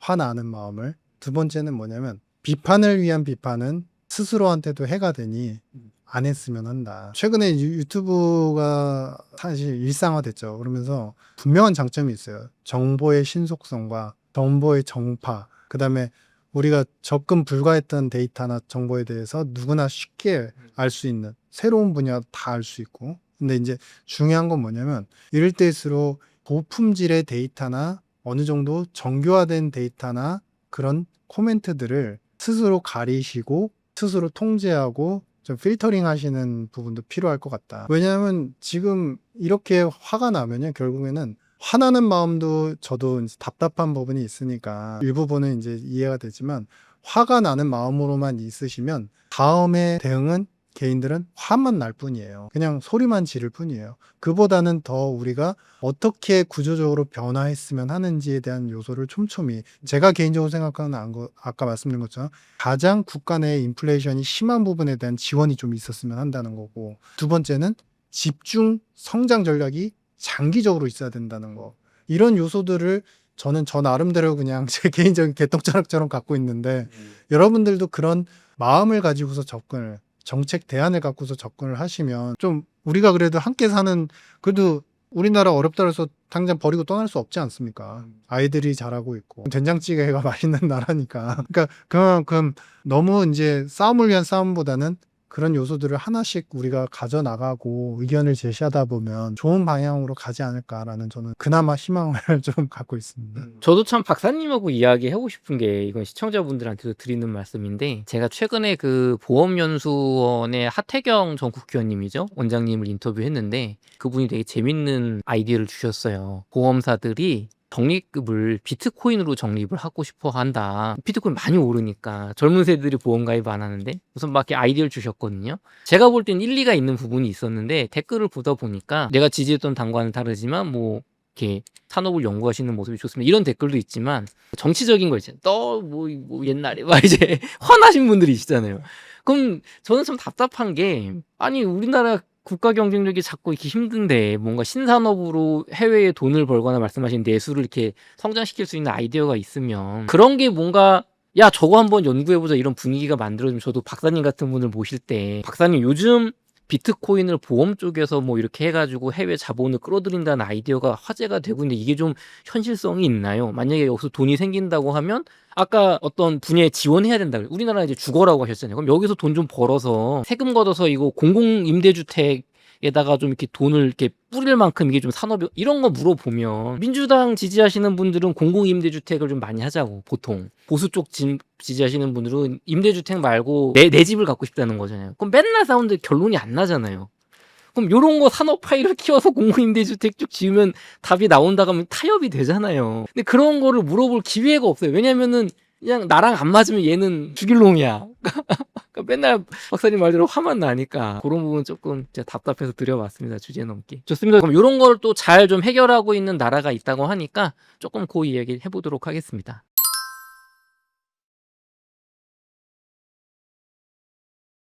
박사님 지금 뭐 일본이나 싱가포르 같은 국가가 우리가 일본 같은 경우는 뭐 배울 게 있나 생각하기도 하고 반대로 싱가포르는 잘하는 부분이 많은 것 같지만 작은 국가니까 우리한테 맞나 이런 생각도 좀 있거든요. 근데 박사님 의견은 의외로 그쪽에 일본이나 싱가포르에 우리가 지금 보고 배울 게 많다라고 생각을 하신다고 하는데 좀 말씀 부탁드리겠습니다. 일본 하면 사실은 감정적 요소가 안 좋죠. 이제 싱가포르는 감정적 요소가 없으니까 제가 싱가포르 사례부터 먼저 왜냐면 우리가 이제 항상 취할 건 취하고 버릴 건 버려야 되는 그래야지 합리적인 판단과 경제 성장에 이룰 수 있습니다. 싱가포르가요. 우리나라가 이제 15년도 금방 연방에 3만 불, 인당 소득이 3만 불 정도였고 싱가포르가 3만 천? 뭐 그 정도 수준이었거든요. 우리나라가 지금 최근에 3만 4천, 3만 5천 되는 것 같아요. 싱가포르가 최근에 얼마인지 아십니까? 한 5만 넘지 않았나요? 8만 8천. 8만 8천. 야, 이거 제가 그때 대비해서 3배가 올랐어요. 8만 8천이면 제가 딴 나라랑 헷갈리는 말. 그 정도였군요. 그러니까 이게 뭐냐면은 싱가포르 같은 경우는 예전에 영국 지배를 받았기 때문에 웨스트민스터 체제라고 해가지고 영국식 체계를 갖고 있고 말 그대로 그 의회 정부가 모든 거를 끌어가는 구조예요. 핵심은 뭐냐면은 공화국은 맞는데 영미법을 갖고 있는 것도 맞는데 실제로는 인민행동당 정부가 거의 모든 것들을 다 통치를 해요. 그러니까 자본주의 시스템은 굉장히 강력하지만 약간 사회주의적 자본주의 시스템이에요. 그러니까 한쪽에서 계속 이끌어가요. 대통령도 계속 이 지금 인민행동당에서 계속 선출이 되고 있거든요. 왜 그러면은 정치가 계속 지속이 될 수 있느냐? 일각에서 볼 때는, 그러니까 외형적으로 볼 때는 벌금이 굉장히 많아요. 그 국가 통제 요소가 많아요. 해서 안 되는 것들이 많아요. 물건 사재기도 안 돼요. 길거리 가다가지고 오염 방지 뭐 이런 거, 치안 뭐 이런 것도 바로바로 벌금을 맞아요. 껌 뱉으면 막 벌금 왕창 때리고 네. 뭐. 그러니까 그만큼 굉장히 강력한 통제적 요소가 있어서 약간 너무 사회성이 너무 깊은 거 아니라고 하는데 핵심이 뭐냐면 일관성이에요. 일관성. 싱가포르를 우리가 굉장히 배워야 되는 핵심 주축이 뭐냐면은 싱가포르는요 자원도 없어요. 지리적으로 그렇게 우수한 지리적 특성을 갖고 있지도 않아요. 근데 또 한편으로 보면요 굉장히 드라이해요. 어느 국가하고도 굉장히 긴밀하게 이쪽이다. 강력하게 노선이 있지도 않아요. 중립적인 걸로 계속 가고 있어요. 근데 그러면 자원이 많지도 않고 지리적 특성이 그렇게 강하지도 않은데 원래 테마색이라는 이제 무역 항공의 핵심 지역이다라는 이제 그 키워드는 존재는 했습니다. 과거에는. 하지만 그러면 왜 이렇게 우리나라 대비해서 3배 이상 성장을 할 수 있었습니까? 계속적인 투자와 외자 유치에. 외자 유치라는 게 우리가 생각하기로는 과거에 그냥 우리가 이제 IMF 왔기 전에 이제 성장을 하는 초입 시점에서 자본이 부족할 때 외자 유치에 대해 이렇게만 생각하시고 이제는 어느 정도 자본 여력도 있고 우리가 채권 국가니까 외자 유치는 필요. 그게 아니에요. 싱가포르가 사실은 어떻게 보면 조세 피난처로까지도 여겨지거든요. 기업들 입장은. 왜냐하면은 기업 세율이 굉장히 낮아요. 굉장히 낮고 여러 가지 외국인 기업들이 와가지고 사업을 하려면 여러 가지 제한적 요소가 세금 문제가 있고 그 다음에 사업 제한 요소가 있고 그 다음에 취득할 수 있는 사업을 할 수 있는 취득 자격에 대한 그 권한들이 주어지는데요. 이게 이 세 개가 다 한꺼번에 프로세스상 싱가포르 사업하려면 하루 만에 다 처리돼요. 그냥 세금도 적고 제약도 적고 속도도 빠르고 사업하기 너무 좋다 외국인. 일사천리예요. 일사천리. 그러니까 하다못해 우리 예전에 한때는 ICO 하는 기업들 있잖아요. 그 코인 관련돼서 재단들, 파운데이션들 이런 기업들이 사실은 이제 싱가포르로 많이 갈까 실제로 많이 성행하기도 했었죠. 왜냐하면 너무 빨리빨리 잘 되니까. 그쵸. 근데 뭐냐면은 이렇게 빨리 잘 되니까 사실 싱가포르의 임금이 싼 편이냐? 그렇진 않아요. 여기도 굉장히 고가의 노동자들이 많아요. 근데 세제에 대한 혜택들이랑 여러 가지 통제적 요소가 빠르게 해소가 되고 완화적으로 돼 있으니까 공장들이 자꾸 들어가요. 대표적으로 일본 같은 경우 사실은 일본이 다른 국가한테 공장을 짓는 건 사실 쉬운 일이 아니고 일본은 신의 기술에 대한 그 자부심이 굉장히 강력하고 자국의 기술 유출에 대해서 굉장히 크리티컬해요. 그래서 이제 미국처럼 그렇게 강력하게 관세를 매기고 압박을 할 때만 이제 공장을 이전을 하곤 하는데 싱가포르에도 공장을 이전을 했어요. 그러면서 지금 그전에는 그렇게 세지 않았던 싱가포르가 지금 석유화학, 반도체, 소재 반도체에서 특히 SiC라고 하는 실리콘 카바이드와 관련된 이제 고가의 부가가치성 반도체 소재 산업들 이런 걸 거기에다가 추가적으로 바이오 이쪽까지 계속 키워나가는 거예요. 유수의 대학들도 사실은 제2캠퍼스로 싱가포르에 엄청 많이 들어가요. 여러 가지 기업들이 들어가다 보니까 외국인 근로자가 많고 외국인 근로자가 많으니까 다국적 국가가 점점 되는 거예요. 다국적 국가가 되니까 다국적 캠퍼스들이 들어가는 거예요. 그러니까 국가 재원으로서는 완벽한 구성을 갖다가 하고 있는 거죠. 기업들이 들어가서 세금을 내고 단일화된 세금이긴 하지만 굉장히 저율의 세금을 내고 있고 많은 근로자들이 들어와가지고 다국적 엘리트들이 들어와서 또 학습을 하고 있고 학교가 지어져 있고 우리로 얘기하는 이제 상품과 서비스 단일 세율이 있는데 그게 이제 서서히 높아지긴 했어요. 일단 경제가 좋으니까. 근데 이제 단일화돼서 그냥 상품 서비스로 다 회계해서 그냥 7%로 딱 매기는 거예요. 우리로 치면 약간 부가세 같은 개념이거든요. 그 7%만 내면은 국민들은 그냥 소비를 하면 되는 거고. 제가 앞에 영상에서 말씀드렸지만 국가가 주도가 돼가지고 국가 소유의 어떤 기업들을 갖다가 공공 기반 시설을 만들 수 있는 기업들을 갖다가 많이 사들이고 보급률을 엄청나게 높였어요. 주택 보급률을 갖다가 자가 보급률 자체가 88%예요. 엄청 높죠. 거의 90% 가까이 되는 거예요. 그런 상태에서 여러 가지 효율적 배분이 또 뭐가 이루어지고 있냐면 최근에는 메디케어 쪽도 많이 이루어지고 있고 사회보장 지원 제도를 많이 도입을 하고 있어요. 효율적 배분 제가 계속 반주해드리잖아요. 부채를 지는 거는 우리가 하다못해 그런 얘기예요. 인플레적 요소는 어느 국가마다 다 강하게 있어요. 그러면은 부채를 국가가 지던 우리 개인이 집을 살 때 뭐 부채를 지던 아니면 투자할 때 부채를 지던 부채를 지는 거는 지금 사실은 어쩔 수 없는 형국이에요. 전 세계적인 추세가 그러니까. 왜냐면 원료는 조금 계속 그 가치가 너무 빠르게 오르니까. 근데 문제는 뭐냐면 갖다가 잘 쓰느냐가 문제인 거죠. 우리가 그런 얘기 할 수 있어요. 아이들이 자전거를 타잖아요. 자전거를 타는데 갑자기 요즘 자전거가 뭐 이제 당근에서 싸게 사면 10만 원, 5만 원 뭐 이렇게 쌀 수도 있어요. 근데 아들이 와가지고 나 100만 원짜리 자전거 사줘. 이래요. 부모 입장에서 이 자전거를 가지고 단지 유행적으로 남들이 사니까 그래서 하는 게 아니라 내가 자전거를 가지고서 운동도 다니지만 학원도 학교도 안전하게 나가 탈 수 있는 자신이 있다. 그래서 이거를 10년 계획을 하고 사겠다. 그럼 누가 안 사주겠습니까? 부채도 그렇죠. 마찬가지예요. 싱가포르 같은 경우는 상대적으로 부채 비율을 계속 통제할 수 있는 요인도 계속 획일적인 투자에 대한 정부 계획들이 계속 있었던 거죠. 반도체 관련해서 싱가포르가 사실은 전혀 과거만 하더라도 인프라나 이런 시설물들이 기술들조차도 핵심적인 부분들이 거의 없었어요. 근데 그거를 거의 10년 이상 지금 2010년대부터 계속 연구를 해왔거든요. 그러다 보니까 여러 가지 세액공제부터 시작해서 효율적인 그 세제가 계속 지속이 되고 투자에 대한 어떤 제한이 안 들어오니까 외국인들 투자와 공장들이 계속 들어오는 거예요. 그러니까 기술 협약이 이루어지는 거예요. 기술이 살아나죠. 업그레이드 되는 거예요. 원래 싱가포르 거가 아니었는데 싱가포르를 찾아서 온 기술의 첨단 기업들이 들어와서 기술을 능력을 더 살려주는 거예요. 박사님, 저희는 인건비 비싸면은 끝난다 네. 해가지고 공장 망한다라고 네. 생각을 흔히 하는데 네. 싱가포르는 노동자 임금이 비싸잖아요. 네, 비싸죠. 근데 상당히 어떻게 그게 비싸죠. 되는 거예요? 그러니까 바로 뭐냐. 너무 간단한 얘기지만 내가 들인 돈 대비 거둘 수 있는 부가가치가 더 세다는 거예요. 돈 잘 버는 산업은 들어온다. 예를 들어서 한국에 바이오 기업이 들어가더라도 처음에 거기서 지불해야 되는 돈들, 공장 건설 어마어마해요. 거의 미국하고 유사할 정도로 비싸요. 인건비 같은 경우는. 그럼에도 불구하고 거기서 기술 협약과 MOU 네트워크를 타고서 자신들이 기술을 수출할 수 있는 네트워크는 한국의 기업의 대전에 있는 것보다 싱가포르가 더 강력하다는 거예요.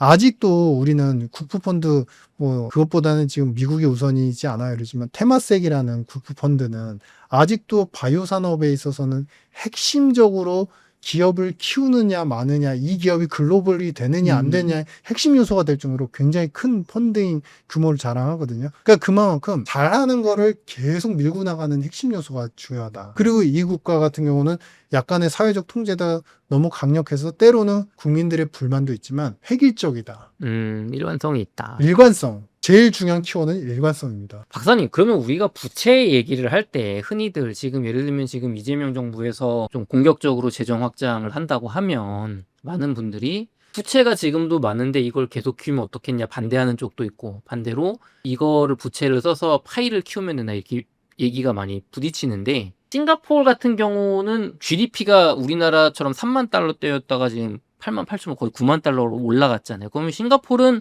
부채를 늘려도 GDP가 늘어나니까 GDP 대비 부채율은 떨어지니까 오히려 안정적인 국가가 되는 거예요. 그렇죠. 핵심은 효율적 배분인 거예요. 효율적 배분과 일관성인 거예요. 돈을 빌려서 써서 GDP를 높이면 이게 나쁜 부채가 아닌 거예요. 그렇죠. 이게 다 결과론적인 얘기인 거예요. 우리가 이제 과거 경험상 우리 GDP가 인당 GDP가 빠르게 올라간 적이 없으니까 부채가 비는, 그러니까 예를 들면 그거예요. 우리 이제 집안 살림살이가 있어요. 근데 아빠의 월급은 동일해요. 오르지 않아요.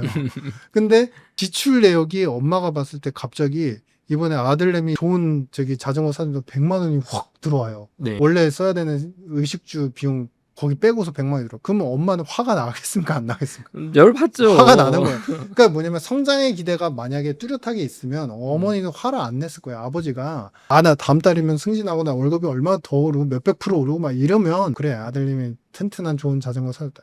거기에 화가 안 날 거예요. 근데 뭐냐면 파이가 계속 고정된다는 그런 기본적인 어떤 개념들이 우리나라는 항상 일정하니까 음. 하다못해 그나마 이제 어찌 보면 우리한테도 기였던 게 이제 GM이 들어왔다가 여러 가지 뭐 여건 때문에 사실은 이제 버티다가 결국에는 군산 공장이 안 돌아간 상태가 지금 몇 십수년이 지금 된 상태였는데 완벽한 철수 얘기가 나오고 있잖아요. 그러니까 네. 어떻게 보면은 외국 기업들이 들어왔다가 잘 살려서 여기서 근로자 채용뿐만 아니라 기술 협약이 돼서 또 GM과 현대가 어떤 합작을 해서 어떤 새로운 글로벌 자동차를 만들 수 있을지 모르는 일이에요.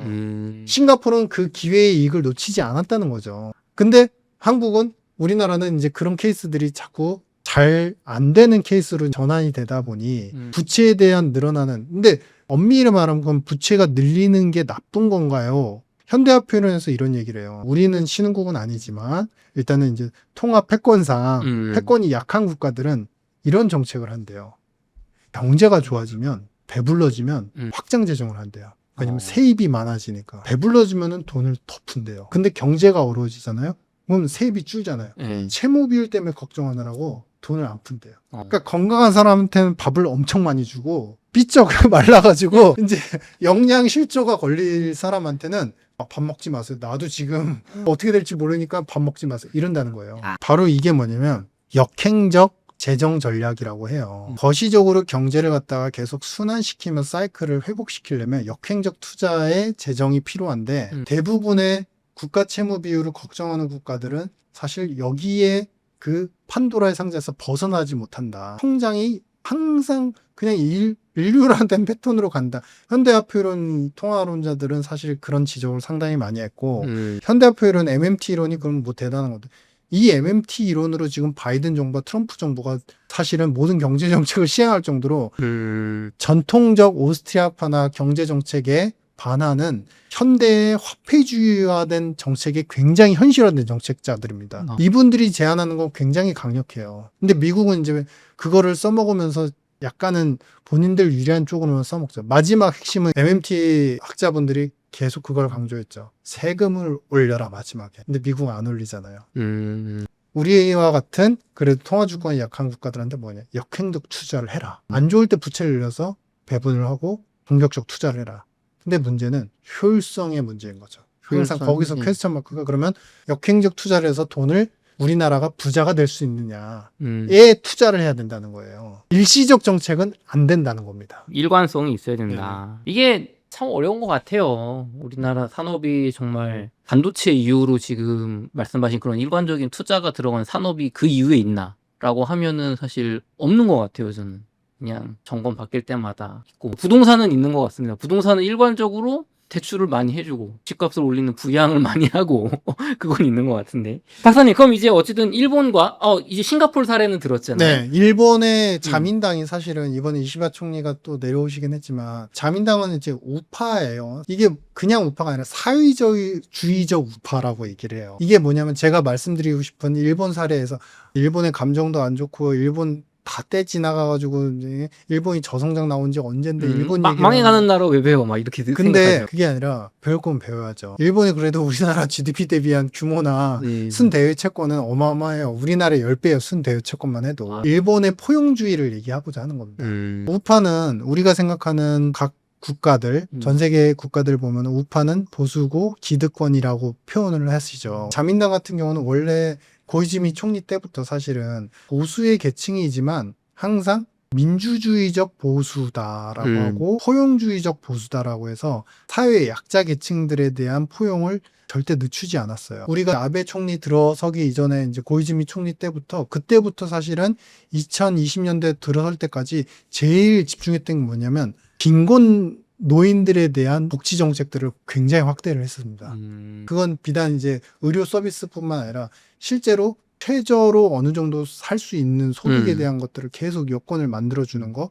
그 다음에 그 청년층에 대한 실업자 문제를 해결하기 위해서 지원을 해줄 뿐만 아니라 사회적 지원뿐만 아니라 실제 취업이 될 수 있게 정부가 나서서 매칭을 시켜주는 작업들이 라이브하게 하는 게 아니라 일선하게 아니라 계속적인 그런 취업 확대 정책들이 이어났어요. 그러니까 그게 아베 때 그게 이제 쌓여 있다가 아베 총리 때 사실 한번 폭발하면서 기업들이 외부에서 성장하니까 채용이 더 확대가 되고 정부 채용뿐만 아니라 기업 채용이 확대가 되면서 그때 구인난이 생겼었거든요. 한 2년 동안 구인난이 굉장히 심해졌던 적이 있습니다. 그러니까 그만큼 이게 포용주의적 정책들이 상당히 중요하다. 그러니까 이게 어찌 보면은 우리가 일본의 정책에서 좀 배울 수 있는 건 뭐냐면 함께 간다는 의미가 굉장히 강력해요. 어떤 가치 철학에 불구하고 이쪽을 포용해서 우리가 이쪽과 이쪽을 한꺼번에 같이 간다는 국민적 개념으로 포용해서 간다는 개념은 일본에서는 굉장히 중요한 그런 모티베이션이다.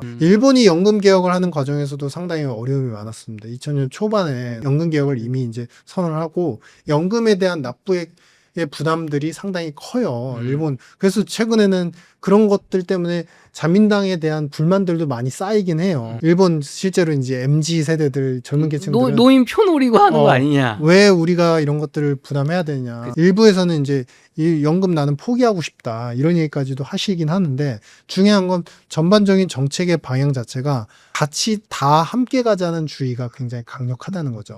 그래서 이런 요소들이 어찌 보면은 우리는 항상 수출에 대한 부분들이 가장 중요한 성장 요소이기 때문에 미국, 중국 항상 뭔가 전략적 선택을 해야 되는 압박 속에 놓여 있지만 사실은 일본은 이미 어떤 노선을 분명히 하고 그 노선에서 벗어난 적이 없습니다. 그러면서도 국민적으로 봤을 때는 항상 포용적으로 정책을 이끌어가요. 그게 사회든 경제든 어떤 정치든 모든 시스템에서 그렇게 이끌어가다 보니까 제일 중요한 건 뭐냐면 그래서 싱가포르와 일본의 사례에서 가장 핵심적인 키워드가 공통점이 하나 나오죠. 이 국가가 외국인들 입장에서 봤을 때 10년 이후의 모습이 예측 가능하다는 거예요.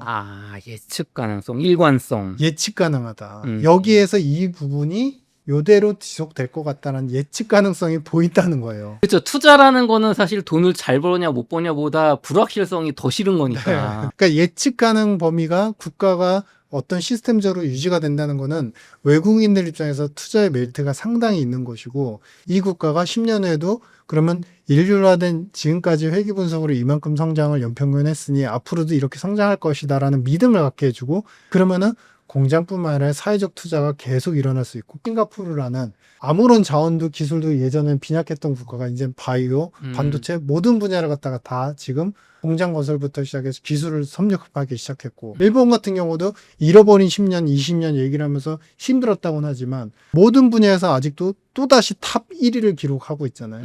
여전히 미국에서의 완성차에서의 1위 마켓슈어는 일본이에요. 기술력 가성비를 따라갈 수가 없는 상태인 겁니다. 그래서 이런 예측 가능한 요소들이 사실은 싸움을 일으키지 않고 화를 붙돋지 않기 때문에 불만은 항상 존재를 하지만 어느 정도 국가 경제적 사회 시스템을 어느 정도는 평탄하게 이끌어갈 수 있는 핵심 요소가 된다. 국가별로 보면 네팔도 그렇고 여러 가지 지정학적 리스크들이 계속 부각이 되는데 사실 네팔만 같은 경우도 보면은 복잡한 요소가 있지만 핵심은 단 하나죠. 이랬다 저랬다 했던 요소. 1대1로라는 프로젝트 때문에 중국에게 많은 지원을 받으면서 같이 협약을 맺었지만 중국이 생각보다 강력한 지원은 안 했고 실제로 인프라나 공장, 건물 건설하는 데 있어서 많은 재원은 대출 형식으로 나간 게 많았습니다. 그것을 그래도 믿고 갔던 국민들 입장에서는 그게 제대로 된 혜택으로 들어오지 않고 오히려 압박적인 요소만 있다 보니 그리고 통제적 요소만 더 강하다 보니 국민들은 화가 나는 거죠. 그러려면 1대1로 프로젝트 이전부터 중국과 노선을 계속 같이 하던가 그게 아니라 이제 1대1로 프로젝트 때부터 사실은 굉장히 협력이 강화됐거든요. 또 다른 사례 베네수엘라죠. 베네수엘라 뭘 못했죠? 그렇게 원유 매장량이 많은데 대통령이 바뀔 때마다 우리는 돈을 써도 됩니다. 왜냐하면 이거를 언제든지 채우를 해가지고 원유를 갖다 고품질 원유로 석유 제품으로 만들어서 팔면 되니까요 하면서 처음에는 기업 유치 전략에 몰인을 하다가 그 다음 정권에 들어서면서 어떤 전략을 취했죠? 아니요. 우리 스스로 할 수 있습니다. 외국 기업들 다 내쫓았잖아요. 그러면서 정제유를 만드는 거 우리 원유를 고품질화하는 작업에 대해서 기술력이 미비한데 갑자기 내쫓으니까 원유는 매장량은 어마어마하게 많은데 전 세계적인 거의 1, 2위 가까이 돼요. 근데 이걸 갖다 가공할 수 있는 능력이 없어요. 부채는 엄청나게 써버리고 왔다 갔다 하는 정책들. 이런 게 결국에는 국가적인 어떤 존속 시스템을 뒤흔들 정도로 굉장히 불안정한 요소를 만드는 것이죠. 저도 참 이게 특정 정당이나 정치를 비판하고자 하는 건 아니고 저는 항상 그런 게 아쉬운 것 같아요, 박사님. 이런 이야기를 우리나라도 보면 비판적으로 지금 제가 아젠다를 꺼내는 게 아니고 제가 한 15년 전, 한 5년 전까지만 해도 불과 2010년대까지만 해도 북유럽을 배워야 된다. 북유럽의 복지, 그다음에 프랑스. 그때 그 얘기가 이제 우리가 3차 산업을 키워서 네. 복지를 하면서 내수를 탄탄해야겠는데 그 얘기랑 같이 나왔었죠. 맞아요. 그러면서 남미 쪽에 베네수엘라나 뭐 룰라 대통령 이런 거 하면서 민중적인 어떤 이제 분배 그런 얘기가 많이 나왔는데 그다음에 뭐 이민 문제도 그렇고요. 시간이 지나고 나서 지금 그런 국가들이 어려움을 겪고 있으면 그러니까 저는 그런 이야기를 꺼낼 수 있다고 보는 거예요. 우리가 왜 항상 이렇게 수출 주도로 가냐 말씀하신 것처럼. 근데 그 결과가 지금 그 국가들이 안 좋게 나왔으면 그냥 잊고 사는 게 아니고 야 우리는 그때 이렇게 하면 좋을 줄 알았는데 저기들은 왜 지금 어려냐. 왜 그랬을까를 봐야죠. 프랑스는 지금 왜 전화했냐를 분석해야 되는데 네. 그건 이제 싹 빼고 네. 지금은 이래서 이렇게 그러니까 반성을 안 하니까. 전반적으로 봤을 때 저는 이제 개인적으로 생각할 때 사실은 IMF보다 힘들다. 사실 체감적인 경계는 상당히 어려워요. 굉장히 안 좋지만 우리 한국 입장에서 봤을 때 저는 지금 여러 가지 기회의 요소를 놓고 보면은 우리가 글로벌에서 상당히 좋아질 수 있는 여건도 지금 존재는 한다고 봐요. 아직 남아 있다. 아직 바텀은 튼튼해요. 우리 R&D 투자 비율을 보시면 국가 R&D 투자 비율을 보시면 GDP 대비해 가지고 비율을 보시면 우리나라가 거의 작년 기준으로 보면 5%대예요. 미국이 4% 후반대거든요.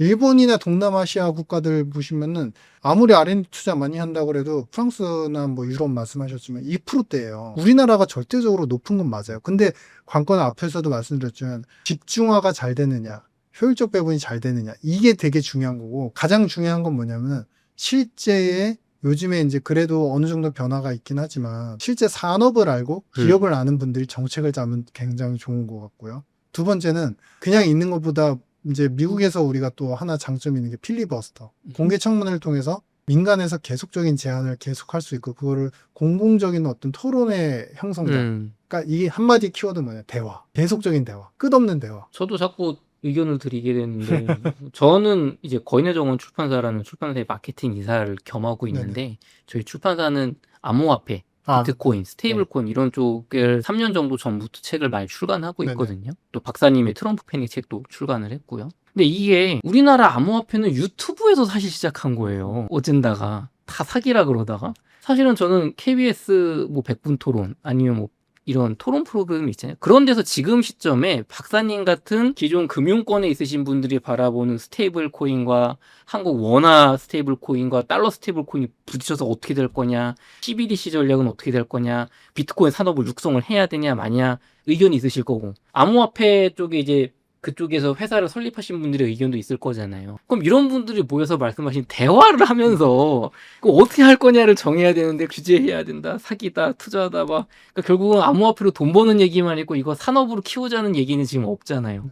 그런 얘기 하면은 이제 저 사람이 어느 당인가부터 보고 말씀에 저도 100% 동감합니다. 좋습니다. 박사님 긴 시간 동안 이렇게 이야기 나눠주셨는데요. 끝으로 저희 웅달책방 시청자분들을 위한 한 말씀 부탁드리겠습니다. 뭐 여러 가지 여건이 정말 안 좋고 폐업률이 뭐 8%, 9%라는 건 사실 정말 절망적인 얘기죠. 근데 이제 그럼에도 불구하고 우리가 항상 화보다는 우리가 이제 원인을 찾고 다음은 어떻게 해야 되느냐. 삶은 되게 짧은 100년이지만 내일을 생각하면 또 긴 시간이 많이 있거든요. 그래서 항상 어떻게 하느냐, 대안을 갖고 사는 그런 삶이 되었으면 한다. 그런 방송이 많아졌으면 한다. 이런 바람으로 다음에 또 기회가 되면 여러분들 찾아뵙도록 하겠습니다.